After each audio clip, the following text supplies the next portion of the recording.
Buenos días, presidente. Denise Mendoza, de Canal 11. El INEGI dio a conocer que en la primera quincena de julio la inflación aumentó 0.43% y con este resultado la inflación general anual se elevó a 8.16%. Había comentado que iban a implementar otras medidas para hacer frente a este tema. ¿Qué le puede decir a los mexicanos para que se sientan tranquilos ante esta inflación desmedida? Bueno, que estamos haciendo dos cosas, o varias, pero dos fundamentales. Una, evitando que aumente el precio de las gasolinas. Eso nos ha ayudado mucho a contener la inflación. La gasolina en México es más barata que en Estados Unidos y que en Europa. Y esto nos está significando un subsidio en beneficio de los consumidores, pero este subsidio influye también para que no aumenten los precios, para que no tengamos una inflación desbordada por entero. Siempre pongo el ejemplo, creo que este dato lo dieron hoy, ¿verdad? En la mañana, sí.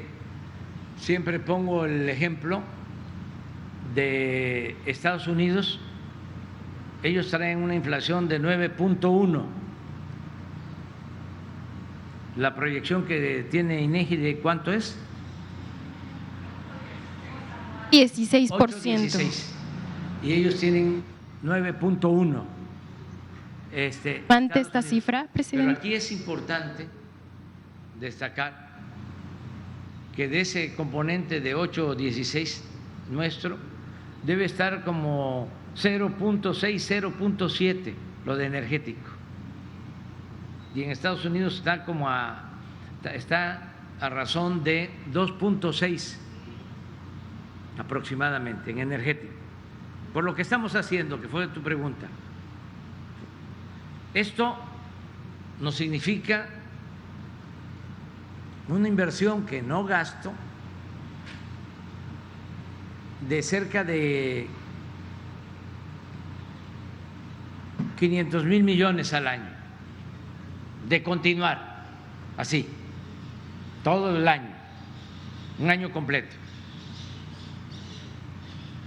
Sin embargo, como estamos nosotros produciendo más gasolinas que antes,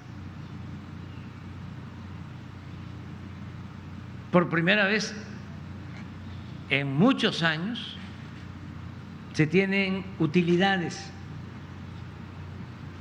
en la producción de gasolina. Esto ayuda a compensar ese subsidio, pero lo que ayuda más es que ya llevamos 3 meses con un precio de petróleo crudo de exportación, la mezcla de petróleo que se vende al extranjero, por encima de $90 el barril.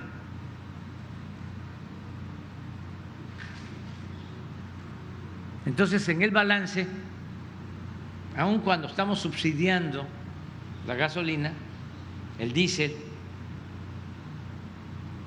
los combustibles, salimos a mano. No nos significa un déficit, incluso tenemos un pequeño porcentaje, una pequeña cantidad a favor. Esto lo hicimos nosotros primero que en otros países. Ahora ya lo están haciendo en otras partes. No es para presumir, pero sí nos copian a veces. Lo segundo es lo de los alimentos. Ahí es donde tenemos más problemas, porque si bien en Estados Unidos lo que les impacta más en inflación son los energéticos, a nosotros nos impactan más los alimentos, incluso más que a ellos, el incremento en el precio de los alimentos. Y por eso estamos ahora impulsando toda la actividad productiva, porque la fórmula es ser autosuficientes en energéticos y ser autosuficientes en alimentos. Eso es lo que hemos propuesto desde hace muchos años, a diferencia del modelo neoliberal. ¿Qué decían los tecnócratas? Que no había que producir en el campo, se desmanteló toda la política de fomento al sector agropecuario porque se partía del principio o del criterio de que en un mundo globalizado se podía comprar en el extranjero lo que se necesitara. Pero eso no es así. Ese es un asunto, una visión muy economicista, porque ahora con la pandemia, con la guerra en Ucrania, han aumentado, por no hablar de otros temas, no solo el precio de los fertilizantes. Antes producíamos nosotros los fertilizantes y ahora los tenemos que comprar porque se privatizó Fertimex. Entonces, cuestan más los fertilizantes, pero no solo eso, el transporte marítimo ha aumentado hasta en 10 veces el costo del transporte de mercancías. Entonces, si se produce en México, nos ahorramos el flete. Y por eso estamos ahora impulsando mucho la producción de autoconsumo.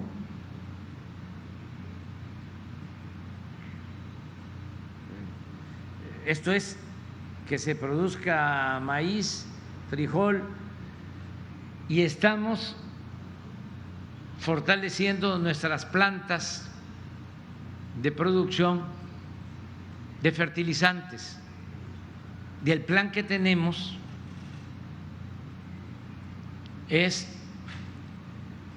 que se van a entregar fertilizantes gratuitos a 2 millones de productores a partir de este año.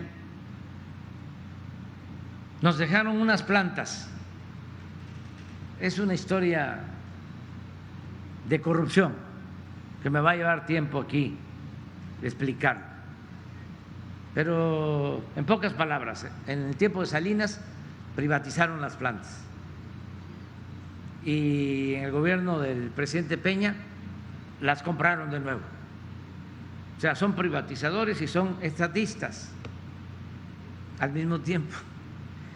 Además que las que compraron, además de pagar un sobreprecio, hay juicios, porque hubo una planta de fertilizantes que pagaron 200 millones de dólares más de su valor de avalúo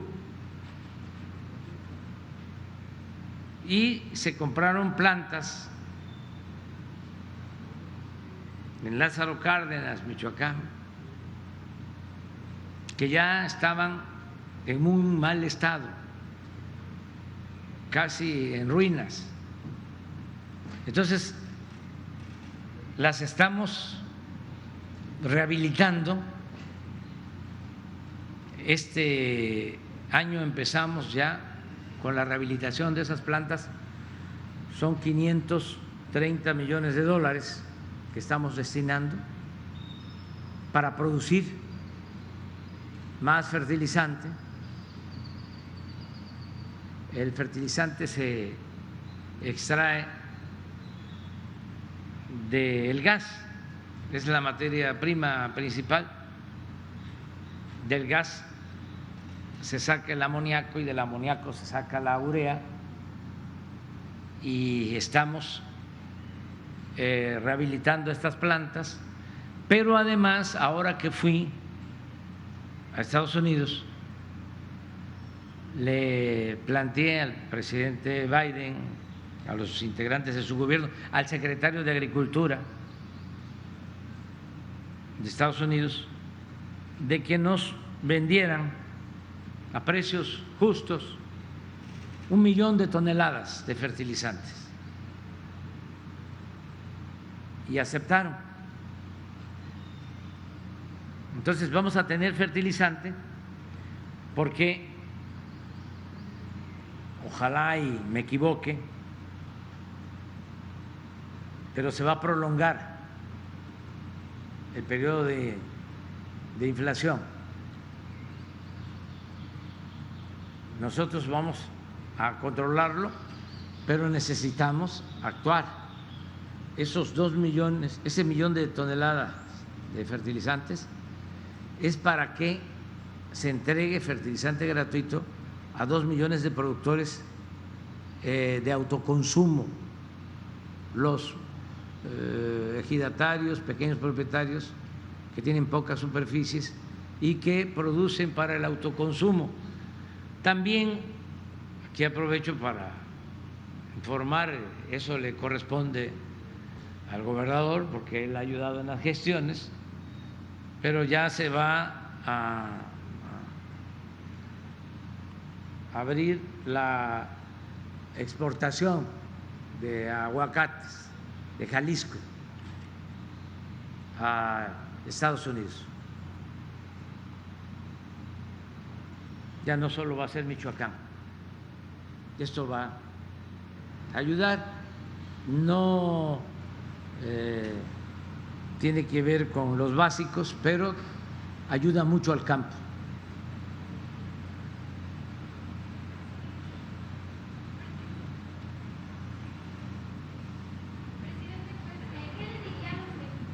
Porque dice que se va a prolongar esta inflación. ¿Qué les diría para que estén tranquilos y no afecte tanto a sus bolsillos? Que estamos ayudando para que controlemos pronto la inflación y que aunque no es consuelo, la inflación en México es menor a la de Estados Unidos y menor a la de Europa, por lo que hemos hecho y vamos a seguir haciendo. Y así, con optimismo, sin caer en triunfalismos, decirles de que vamos a salir bien, que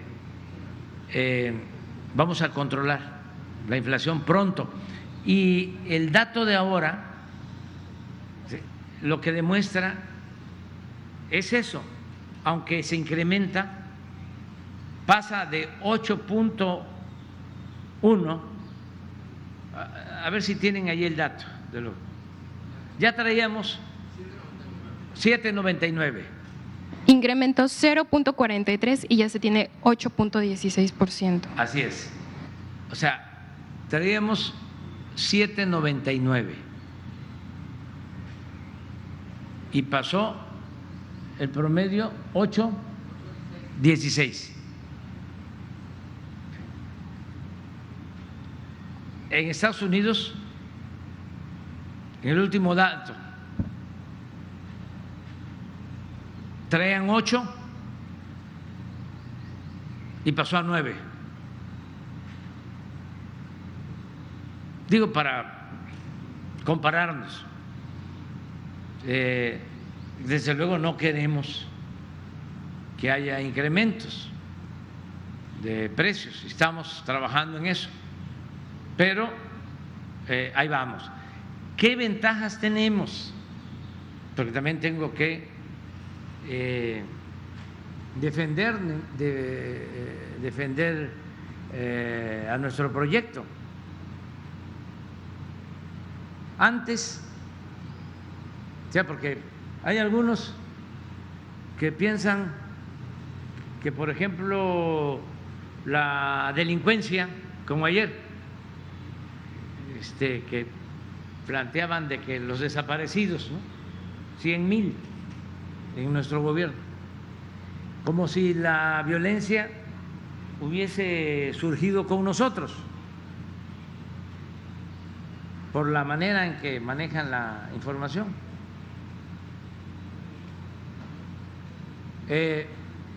Y no dan otros datos. Por ejemplo, ¿qué nos ayuda a nosotros ante este problema? De que hemos incrementado el salario como no se veía en más de 30 años.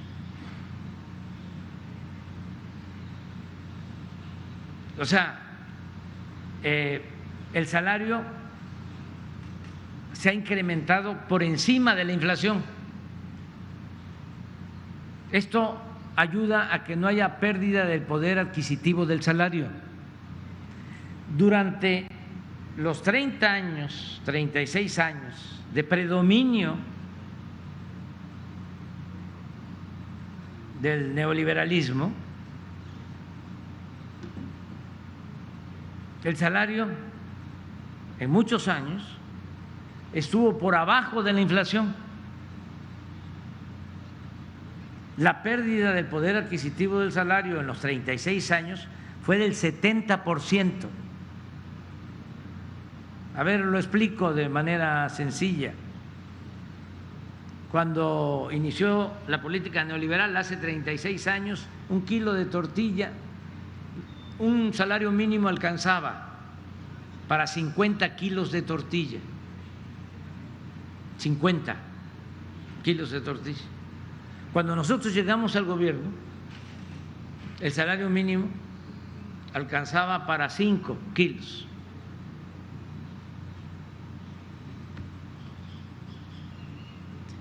Y ahora, a pesar de la inflación, alcanza para 8. Pero ese mismo comparativo lo pueden hacer con el frijol, con el arroz, el aceite, la carne de pollo.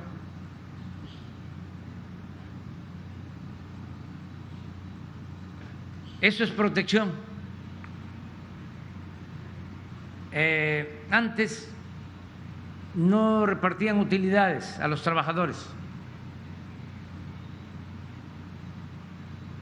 El año pasado se repartieron 200,000 millones de pesos de reparto de utilidades a trabajadores. Un año anterior, 100,000. ¿Por qué aumentó al doble? Porque hicimos una modificación legal.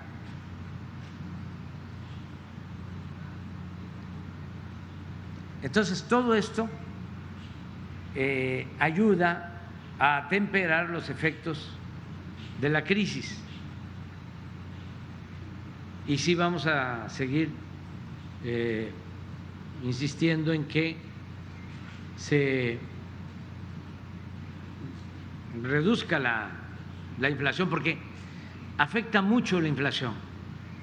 Es lo que más afecta, sobre todo a los pobres, porque el que tiene más recursos, si va a comprar algo y ya vale 20, 50%, 100% más, y no le afecta mucho, pero a una gente humilde, si el aumento es del 10%, del 15%,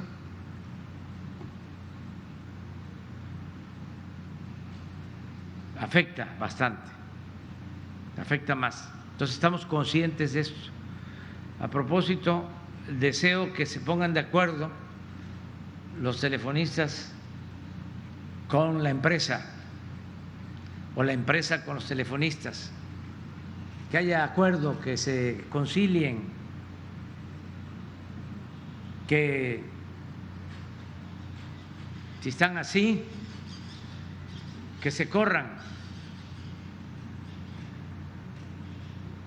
que aporten los dos. Y yo lo deseo porque es una empresa mexicana y lo deseo en beneficio de los trabajadores.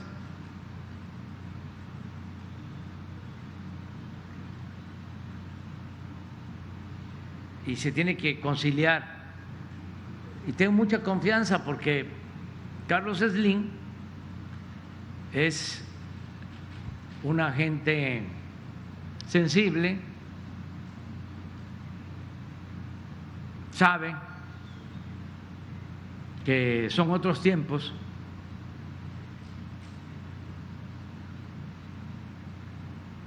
Les voy a confesar algo.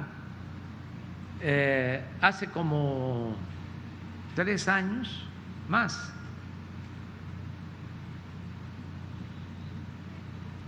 me mandó una gráfica sobre los salarios de Slim, la evolución de los salarios en México.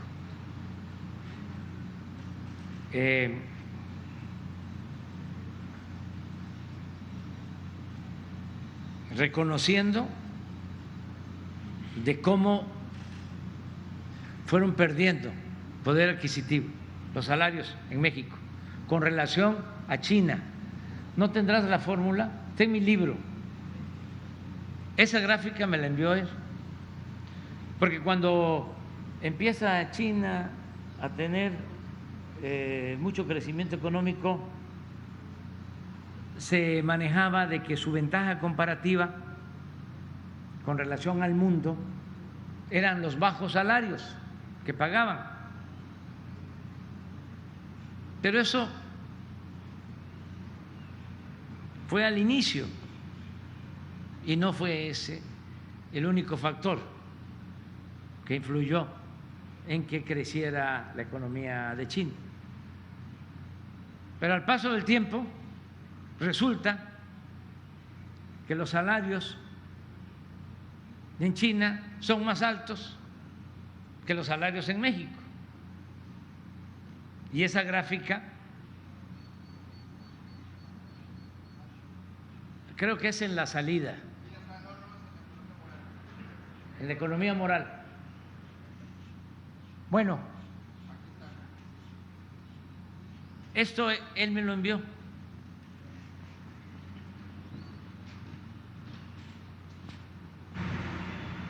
En efecto, esto es en el 2000.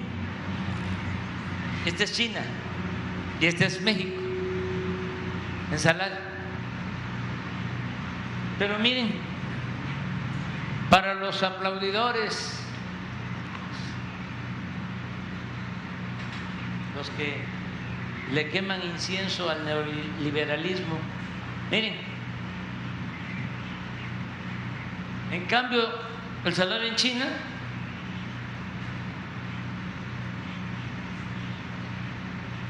pero les voy a comentar otra anécdota sobre lo mismo.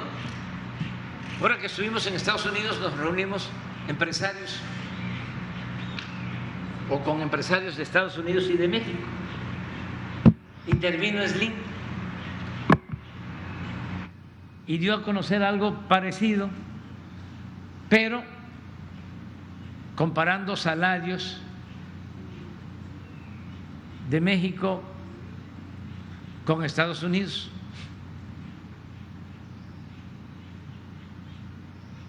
Entonces, él sabe no solo de lo que significa mejorar el salario, sino también de la importancia que tiene la seguridad social, las prestaciones. Además, él me ha expresado que Teléfonos de México ha salido adelante frente a competidores por sus trabajadores. Entonces yo creo que sí van a llegar a un acuerdo. Y también conozco a Francisco Juárez, el dirigente de los telefonistas, y es un hombre recto y responsable.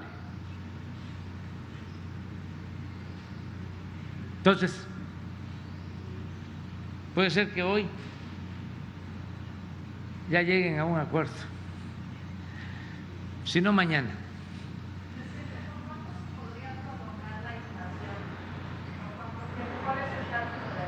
Yo pienso que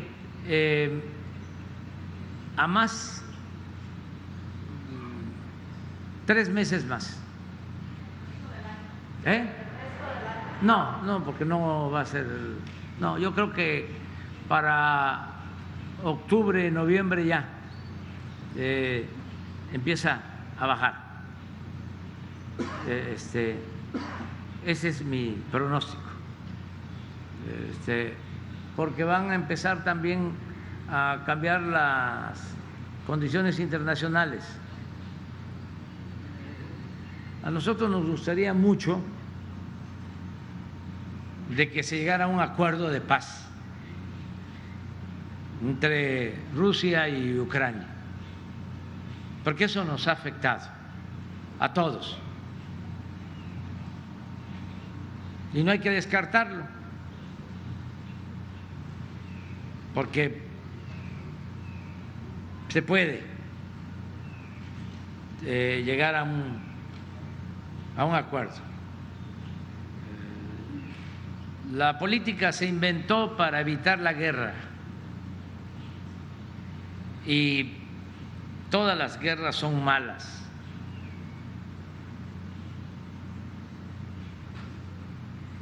Entonces, sí es posible que haya un acuerdo y esto va a cambiar el ambiente en el mundo. Y sí espero que sea pronto ese acuerdo, porque son factores externos. Hemos padecido 2 calamidades que nos han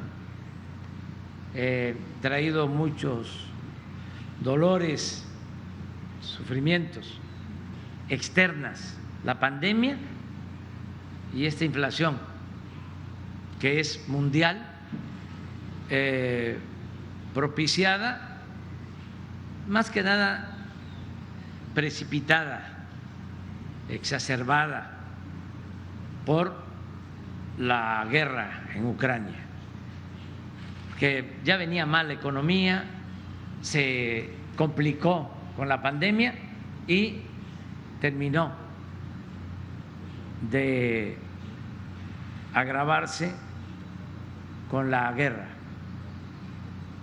Entonces, son factores externos que pueden mejorar, pueden cambiar. Por eso celebro también que ya no hay el ambiente que hubo al inicio de la guerra. ¿Se acuerdan? Sanciones y declaraciones y acusaciones mutuas. Como que se ha serenado un poco el ambiente mundial. Entonces, sí pueden haber oportunidades de un arreglo. Eso es lo que puedo pensar. Ya se nos pasó el tiempo. Ayer me regañaron